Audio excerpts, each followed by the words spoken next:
Welcome back to the channel. Thank you for joining me on this path of awakening and reflection. Whether you're a long-term spiritual seeker or someone just beginning to question the nature of your reality, you're in the right place. Today's topic may surprise you. We are going to talk about something that many people misunderstand, ignore, or fear: spiritual delusion, what traditional Buddhist masters call possession by wrong thoughts, or more precisely, falling into the path of demons. Now, before you think this is about horror stories or superstition, let me be clear. We are not talking about ghost possession or movie-style exorcisms. We are talking about something far more subtle and far more dangerous, the kind of delusion that wears the mask of enlightenment, the kind that disguises ego as wisdom, the kind that begins with a seemingly innocent thought like "I'm getting more spiritual than others," or "I think I've attained a higher state." Master Guang, one of the most revered Buddhist teachers of the modern era, gave profound warnings about this. His letters and teachings echo through time because they reveal a universal human flaw, the tendency to mistake pride for progress. And in the world of spiritual practice, that flaw becomes the doorway through which delusion creeps in. Let's start with a moment of raw honesty. Have you ever thought to yourself, "I'm more awakened than others around me"? Or perhaps, "I've been meditating so long, I think I'm close to achieving something special"? These thoughts may seem harmless, but according to Master Guang, they are seeds of disaster. Because the moment you compare, the moment you claim superiority, you've stepped off the path of humility and begun the descent into delusion. Let's understand why this is so serious. True spiritual progress, in the Buddhist view, is always marked by increasing humility, clarity, and compassion. It never boasts, it never brags, and most of all, it never claims. The more you awaken, the more you realize how little you know. The more light you see, the more shadows you uncover within yourself. But what happens when we don't understand this? When we chase experiences instead of insight? When we seek recognition instead of realization?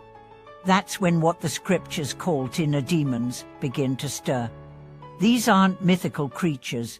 They're your own distorted thoughts, your ego wearing sacred robes. They manifest as pride, as craving for mystical powers, as a desire to be seen as a guru, and slowly, they led you away from truth. Master Guang warned against this in countless teachings. He said the greatest danger in spiritual life isn't worldly distraction, it's the ego masquerading as awakening. He wrote, "If you think you are close to the Buddhas, you are already far. If you think others are beneath you, you are already lost." I want to share with you the story of a man named Guang, a practitioner who spent years in deep meditation. He could sit for hours in perfect stillness. He began to have visions, lights, voices, even moments where he felt as if he left his body. At first, he was thrilled. He thought, "I'm getting close to enlightenment." People around him began to admire him. He started giving talks, even taking on students. But over time, something strange happened. Guang became easily angered. He was obsessed with control. When someone disagreed with him, he labeled them ignorant. When a student didn't progress fast enough, he scolded them. He thought, "They are not sincere like me." One day, during a silent retreat, he suddenly broke into screaming and collapsed. He was taken to a monastery for care. A senior monk simply said, "He didn't fall. He rose too high on false wings." It took Guang years to recover. He later confessed that he had become possessed not by spirits, but by pride, by ambition, by the illusion of spiritual superiority. This, friends, is what Master Guang warns us about. The demon isn't outside, it's within. So what can we do? How do we protect ourselves from this subtle poison? The first and most powerful antidote is humility. Never think you've arrived. Always see yourself as a beginner. When someone praises you, bow to the Dharma, not yourself. When someone criticizes you, reflect deeply before you react. The second protection is sincerity. Don't practice to impress. Don't meditate for applause. Sit in silence because your soul longs for peace, not because you want to become someone spiritual. The third is simplicity. Avoid chasing mystical states. If visions come, let them go. If strange sensations arise, observe without clinging. The Buddha never promised powers, he promised freedom. And the fourth is refuge. Return always to the teachings. Read the sutras, follow the precepts. Associate with teachers who embody humility, not charisma. Let me tell you another story. A woman named Leon was a devoted practitioner. She chanted daily, cared for her family, and served at a local temple. She never claimed to know much. She often said, "I'm just trying to be a better human," but people laughed at her simplicity. But one day, during a severe storm, she stayed in meditation while the temple lost power. Others panicked, but she remained calm. Later, when asked why, she said, "I just kept saying the Buddha's name. That's all I know." That's all she knew, and that's all she needed. In that simplicity was true power, the kind of power that doesn't shout, the kind that doesn't seek followers, the kind that transforms without announcing itself. So many people today are drawn to spirituality as a way to escape the pain of life. That's understandable. But the path is not an escape, it's a confrontation. You don't meditate to leave your problems behind. You meditate to meet them head-on, to understand their roots, and to dissolve them with compassion and insight. And this is where the biggest test comes.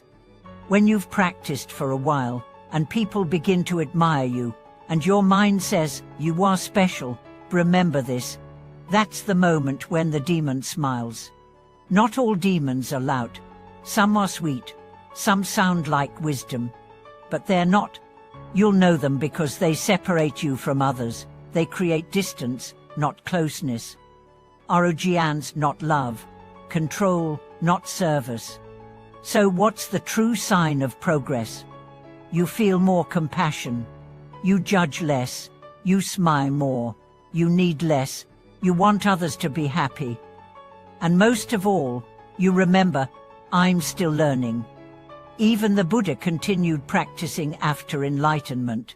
He walked, taught, sat, and served. Never once did he say, "I am above you." He simply said, "Come see for yourself." This is the real path. So if you've ever had thoughts like, "I'm better than others in my practice," but "I don't need to listen to that teacher," or "I've had mystical visions, I must be special," please pause. It's not shameful to have these thoughts. It's human, but don't feed them. Don't build temples to them. Bow instead. Bow to the moment. Bow to your ignorance. Bow to the possibility that what you think you know is only the beginning. That's how you avoid possession. That's how you stay on the path. Thank you for walking this journey with me. If this video opened your eyes or helped you reflect, I'd love to hear your thoughts in the comments. Have you ever been tempted by spiritual pride? Have you witnessed someone lose their way while trying to walk the spiritual path? Please subscribe, like this video, and share it with someone who might be quietly struggling with their own inner illusions. Thank you for watching this video. May your practice be grounded, your heart be pure, and your mind forever open to the true Dharma.